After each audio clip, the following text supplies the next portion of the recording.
आज मी सुद्धा विदर्भ नागपूर जिल्ह्याच्या अमरावती जिल्ह्यामध्ये जे नुकसान झालं त्याबद्दलची एक बैठक आणि पंचनामा करण्याच्या एकही शेतकरी सुटून याची जबाबदारी आम्ही अधिकाऱ्यांना दिली आहे।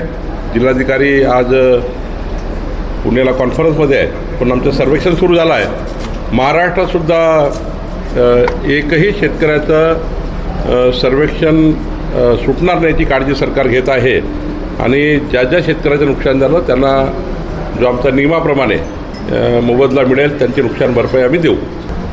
कुठल्याही मंत्री महोदयांनी शेतकऱ्याच्या जखमेवर मीठ चोडू नये। शेतकऱ्याचं नुकसान झालं आहे त्यांना नुकसान भरपाई देणे सरकारची जबाबदारी आहे। खरं तर कोकाटे काय बोलले याबद्दल मला माहिती नाही, पण मी तसं अजून बघेल काय बोलले ते।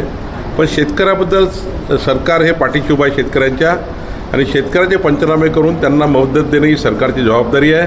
त्या जबाबदारी मी पार पाडू।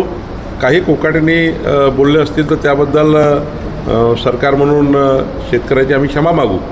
पण खरं तर मला असं वाटतं की आम्ही सर्वांची जबाबदारी आहे। माननीय देवेंद्रजीचं सरकार, आमचं सरकार हे शेतकऱ्याच्या मागे उभं आहे आणि पूर्ण पंचनामे करून सर्वांना आम्ही शेतकऱ्यांना नुकसान भरपाई देऊ।